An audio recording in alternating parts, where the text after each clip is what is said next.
Ends at what, 5:30? What's up, everybody? This is Jarrell from PuppetPerspectives.com here at the Starland Ballroom in Sayreville, New Jersey, where some of the most talented ska bands have descended upon for the annual, or should I say, Skannual?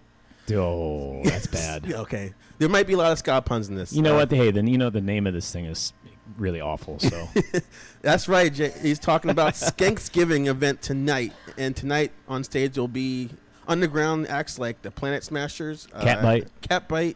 Kill Lincoln. Yep. I think John Wilkes Booth is a fan of that band. I am a fan as well. Also, the local band, the Backyard Superheroes, will be here, as well as legendary ska bands like Goldfinger, Big D and the Kids Table, and the Suicide Machines, who I am joined with here tonight with the lead singer, Jason Navarro. How are you doing? YOLO. It's been a long time since I've seen you. 4 years. Yes, at 4 years least. exactly. And maybe longer. We did the interview back then. You were my first interview. No way. One of my first, yeah. That was rad. It was a good interview. And what makes it even more rad is, to this day, that interview has the most views on our YouTube channel still. Oh, but that's because it was your first. Oh, you had more time to gather them. You know? Okay. Being so modest here. Yeah. All right. So this one we got to do a little bit different because we talked about the I guess the history of the band. We talked about your previous members back then on that interview. We talked about you guys are playing the Destruction by Definition album in its entirety. We talked about that. So, and also I think you told me your sister had the same name, Jarrell, as I do. Right? Yes. Yep. Absolutely. That's crazy. Well, it's spelled a little different, but okay. Hers is Jorelle. Yeah. Okay. Well, if someone calls both our names, you both look. Yeah. Then that show was on April 10th, so I guess we got a lot of catching up to do. So, what did you do on April 11th? We'll go every day until we get to this day. Oh, so we got in a van and we drove to another city and we played a show. All right. I probably drank some coffee. Uh-huh. I drank a lot of alcohol after. Right. While we played. Then I probably went to a house or a hotel and got some sleep on that day. Okay. Maybe ate some food. All right, I'm kidding you guys. We're not going to do each day. Let's just skip ahead a little bit. So Suicide Machines, if I'm correct, you guys have been reunited for about 10 years now? A little bit longer. A friend of mine who was an activist got popped by the feds probably about 13 years ago. Mm-hmm. And so I played a bunch of local shows at the Squats and stuff and raised money for his pro bono lawyer to keep him out of jail. Okay. So we've been together ever since that. So we didn't really plan on getting back together. Right. We just, our old roadie got in trouble by the feds for being an activist. And it was like, let's make him some money, don't leave your friends behind. And that's kind of how it re-sparked. Okay. Well, we're glad you guys are back. So the first thing I want to ask is, do you have any more interesting stories about touring in the past decade? It's gotten easier. That's it. How about that? There's so many stories, man. Like, dude, I don't even know where to begin. You know what I mean? Just know it's 2019 and it's a lot easier and way smoother going these days. That's interesting to hear because you were saying earlier that you're in a bit of pain. So I was going to ask, like, is touring still just as fun as the old days, or is it actually feel like work now? No, it's not work at all. I work a normal job. I've worked the same job for like almost 14 years now, and it's it's a hard job. So that's not trying to do it. Believe me, this is my escape, I guess you could say. Yeah. So regardless of being tweaked or hurt, like I don't care. It's always fun to go out and do it. Okay. Yeah. So you were saying you're a family man. You got jobs. You've been about like 3 or 4 bands. With all that work, I'm wondering, do you ever have time for yourself, let alone to sleep? I do not. My only free day, I go feed the homeless on Wednesdays. Oh, every Wednesday or just when you're every Wednesday. Okay. Every no matter where you are. No. As long as I'm home, every Wednesday I take the only free day I have usually. That's not with work, my family, or my bands. Which even sometimes Wednesday after I feed the homeless, I have to go, to band practice or whatever. So caring. I love that, man. So can you give any updates on the other bands? Break Anchor, Hellmouth, and what is it, Jason Navarro and the Traders? Yep, Jay Navarro and the Traders. We're working on a new record. Break Anchor got back together after I quit. We are kind of playing again. Hellmouth is actually the guitar player of the Suicide Machines on drums, and we couldn't play because he blew his knee and shoulder out and couldn't play drums anymore. Okay. But he's gotten them fixed, so we will probably play some shows. And then That was it, right? Yeah. Okay, right now that's it. That's all I can think of offhand. Okay. So to make this interview even more special than the previous one, this will include clips from tonight's show. And tonight we're going to start with Big D and the Kids Table. We'll play a clip from them in a bit. So you have any thoughts on that band? Loved them. Met them when they were all young, and we had played a show with them, I don't even know where, and we said, hey, why don't you just come out with us for the next 3 days on the tour? And they're like, what? You kidding me? Like, yeah. Like, no agents, none of that stuff. We just said, yeah, just throw stuff in a truck and come out with us the next 3 days, or something. I don't know how many days it was. And we met them, and they thought they were cool, and we just took them with us. Just out of the blue, like, we had played, and I was like, well, dude, just what do you guys do in the next couple of days? Like, just jump in and let's go. All right. So if you think that what he's saying is that cool, check out their performance right now. We'll be right back. Yeah, man, for sure. I actually sang on their new record, which is, I think, all covers, but it was fun. All right. Here we go. This one is about family handling. They don't take messages. There's all my girlfriends on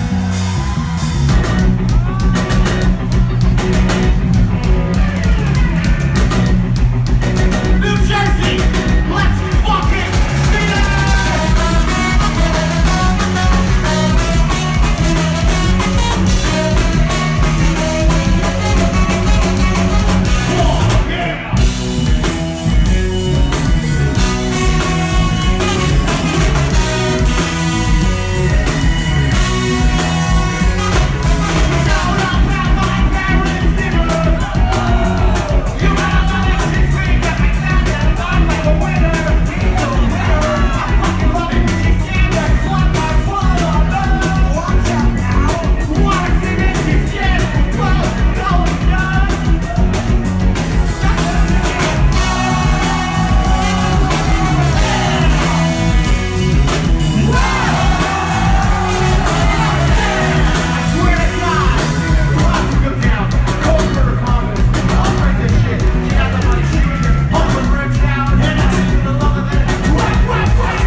And we're back. See, that wasn't so long, right? That was great performance. So Big D recently, I don't know if you heard this, they played the entire Operation Ivy album in Canada about 4 years ago. I was there. And they just put it up, so you saw it. I'm on the stage. You can see me. Oh, really? I'm I in have there. to look again. I saw Tim Armstrong on there. Yep, he sang a bunch. Yeah, and I saw one of the interrupters, the guitarist there. Yeah. It was amazing. They played after System of a Down in front of, like, I don't know, 20,000 people. Yeah. It was unbelievable. But this was like totally a surprise for everyone. Yeah, it was so cool. Some people like didn't know they were going to play an encore and left. It was one of my favorite sets I've ever seen. It was really cool. Yeah. Yeah. I actually sang Yelling in My Ear on their new shit. Nice. So. Nice. I'm sorry. I don't know if I need to not swear. My bad. No, it's okay. So the second question I was going to ask about that is, do you think do you have a favorite artist or band that you would want the Suicide Machines to play their entire record on? Is there a band that I want to see them play? You guys. What do you mean? Like if the Suicide Machines ever did the same thing Big D did and played their favorite band. Oh, what would I play? Yeah. I feel like it'd be a Bad Brains album. Oh, really? Yeah. You're testing your limits. Would it be Rock for Life or something a little more? It's so hard, man, because I even like the later years when they're playing reggae and kind of heavier rock, like the Quickness, like yeah. stuff off that I thought was really cool, too. So I would love to do a Bad Brains set. All right, we'll see if that happens, man. You got to talk to the other members. See if Yeah, I mean, our bass player loves the Bad Brains, too, so I could see it being a possibility. Yeah. All right. So maybe Group Sex by the Circle Jerks. If you have 15 minutes to spare. Yeah, exactly. Everyone's like, oh, Punk Rock Bowling, Circle Jerks this year. And I laughed, and I was like, it's going to be the best 15 minutes of Punk Rock Bowling ever. Right. Because they're playing Group Sex, and it's rad. Nice. So you got the new album coming out next year on Fat Records. Do we need to go somewhere quiet? Want to go in the hallway upstairs, or are we good? Yeah, that might be a good idea. All right, cool. All right, we'll be right back after this. All right, we had to move real quick. We're back. I was just asking you, Jay, about the new album coming out on Fat Records, produced by Roger from Less Than Jake, I believe. Yeah, man. And it's your first album in 15 years. So with all that coming into play, like, do you think the album will live up to the masterpiece that the fans are probably expecting? You know what? I do. I actually do, man. I wouldn't lie. I'd be like, no, it's not that good, or no, they're not gonna dig it. Anybody's always gonna like, the first records or whatever. Yeah. I think people are gonna hear it and be like, whoa, okay, wait a minute. All right, wait, this isn't so bad. You know what I mean? It isn't so bad, though. Yeah, they're gonna hear it and be like, all right. You know what I mean? There's a lot of inspiration behind it, and I think that shows. Okay. You know what I mean? Okay. So when you hear it, I think that people will understand that. I think that's actually, I played it for Mike from Goldfinger MXPX, and he was like, it sounds inspired. So that's... So is there like a theme on this record like the other ones, or like lyrically? It's funny because I don't think there's a theme, but a lot of the songs are truly about like my experiences in life, but I think that everyone's expecting some big political album, and it's not. It's more of like a use your head and your heart to make decisions in this world, kind of. Okay. Even when it comes to things like politics. Right. You know what I mean? Like, it's not overtly... It's the songs aren't overtly pointing fingers at people. They're like, hey, what's wrong, what's right? Really think about it, please, because it's not that hard to figure out. Yeah. So I think the songs that are any somewhat socially conscious are like more humanly understandable than something like our Battle Hymns album or War Profiteering. You know what I mean? Where it's like point finger, you, people bad, you know what I mean? Like this album is not like that. Okay. So is it more lighthearted like maybe the first one, or is it more lighthearted like the ones after between like Battle Hymns and It's, to me, it sounds a lot like Destruction by Definition. Okay. But it's like if we grew up and the lyrics were better. Okay. Does that make sense? Yeah, yeah. It's Destruction's got some suspect, kid stuff, and and that's just the way that is. All right, so there might not be any Shoe songs out there, you guys, but we'll find out. So next, we're going to do another clip now. This is from Goldfinger's performance tonight, and we'll be right back after this.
So the Suicide Machines and Goldfinger both released their debut albums in 1996.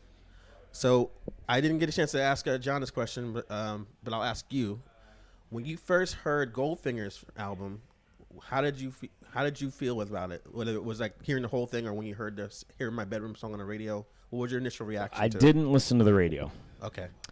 I the radio I was done at that point in my life. Oh no, early 90s. Like I didn't listen. I remember someone telling me, I think maybe Sublime was on the radio, and I was like, what? That's weird. Like, yeah, really? Like I didn't listen to the radio, man. Like, very much not into it ever. So to me, the first time I heard Goldfinger, I think the old bass player Royce Nunley listened to them, and he had that record. And it was weird because I didn't know who they were. They kind of came out of nowhere. Right. But they're extremely good. There's a lot of bands, like, you gotta understand, we're from the Midwest, and there was no. This is really really any serious internet at the time, so like it was always interesting to run into bands from other parts of the country because you didn't know what was going on. I remember like first time playing with Les and Jake in like 92, 93 in Detroit. We're just like, who are these dudes? Like, Yeah. I never even heard of them. You know what I mean? Like back then you didn't know who was who. So like, I didn't know who they were. It was just like, oh, there's another. You didn't know. Like, you found out via your friends. So my bass player had the album. That's how I first heard it. Okay. All right. So you liked it for the most part when you first heard it. That's good. Now we were talking a little about ska in that particular year. So the next year, that was a year before the ska explosion or ska explosion. I didn't mean for that. Ska-splosion? Ska-splosion. Yes, you meant it. In the mainstream. So and actually, there's actually a documentary that came out now called Pick It Up, the ska. Yeah, and my contribution is just talking about doing cocaine off of a gold record. So you're on it. Then. Yeah. Did you see the whole thing or just your part? No, I saw the whole thing. Okay. So It's you guys, it's good. check it out. You're getting an exclusive review from Jay of the latest thing from the Pick It Up Your Ska documentary. Yeah, right ska now in the here on our 90s. thing. All right, so here's the deal, man. Like, that scene, like I told you just now, like, you didn't know who was who. Like, there's just bands everywhere, but there's no way to know who was doing what. You might get lucky and see a review of, someone like Skankin' Pickle and MRR. Right. And like, oh, who's Skankin' Pickle? Like, I'm going to look at this. They said it's ska, and, we're only listening to, like, the greats, like the Specials and all that two-tone stuff, or, Operation Ivy or stuff like Bad Brains and Fishbone. But that was all we knew. Mm-hmm. So when these new bands would pop up, it was hard to find out. So I feel like he did a good job covering a really huge scene, because he missed out on a lot, and the reason he missed out on a lot is because there really was so much. Right. You know what I mean? Mm-hmm. So I think he did the best he could. So it's like basically it tells you about the rise and fall of the ska scene. Yeah, totally. Okay. Of that era, Of that of era. that wave or whatever you want to Yeah. call it. The thing is we were always kind of a punk band, so we didn't have to it didn't really matter to us, kind of, because Right. I don't know, us and Rancid could play ska, but we were playing punk, so it didn't really affect us like some others. Yeah. So with all that happening and a band like the Interrupters kind of like getting popular now, do you think there'll ever be like a resurgence in ska again or No, revival? I don't doubt it. Okay. Based on what? Because it's just one band we're talking about. No, I don't know. I just don't. I mean, everything comes in cycles, right? But Right. I don't know that. I mean, I can't say this. It's hard to speak for everybody, but I just don't think I don't know that everyone's gonna let people take it this time. Does that Okay. make sense? Yeah. Like, everyone's like, yeah, dude, I'm gonna sign to the major. Yeah, I'm gonna put a song on the radio. Yeah, I'm gonna do this. Yeah, I'm gonna do that. Yeah, who cares? Like, let's go. I think people have now become a little guarded over it, maybe because it did die so bad. So now people are a little bit more like, this is ours. Like, I don't know if I'm gonna let you take it, regardless of how popular it is. Yeah. Some people will. I'm sure Right. some people will, but I think the attitude is a little bit different now. Yeah. I could be entirely wrong. We just got to see, like, with events like this night, that the crowds get bigger or more.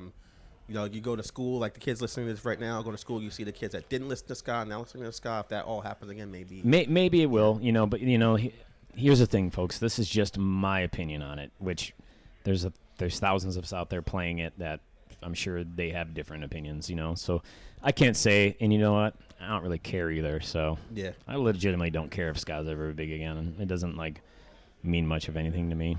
I play it. I'm not gonna stop playing it. I hear you, man. So now let's go to a clip from you guys playing possibly a ska song, maybe a punk rock ska song. We'll see. We'll be right back. I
All right, so we're back, and let's wrap things up. Like, do you have any plans for the band after the new album comes out in 2020? Yeah, dude, we're talking to a couple bands that we might go on tour with, mostly West Coast down South dates.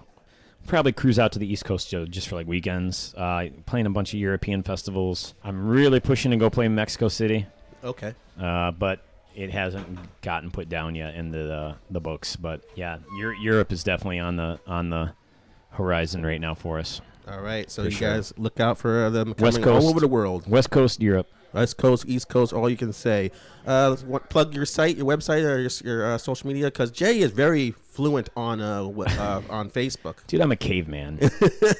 Yeah, I don't even know what my Facebook is. Is it Jason Navarro? Yeah, you're on Facebook. Yeah, I don't know what it is, though. I think it's just Jason Navarro. Okay. And then it's Jay Navarro Trader J at Instagram. Mm-hmm. But you can go to the Suicide Machines Detroit, I think is the Instagram. Okay. I don't know, man. I'm a caveman. I don't even know how to call an Uber with my phone. All right. Also, the website probably. Suicide Don't know. Machine. We got one? Okay. Well, just type in Suicide Machine. You'll probably find it with all the things. And I wanted to say... Zero clue. Yeah, thank you very much for doing this interview with me again. It's always good to see you, and I hope that we don't have to wait another 4 years to hang out again. Thank you for having me, and I really don't like doing interviews, then you're all right by my book. Thank you very much, and thanks for listening. And you want to listen to more of our interviews and our podcasts, everything like that, go to hubperspectives.com. And until next time, skanks for watching. Bye-bye. You know you make me wanna say so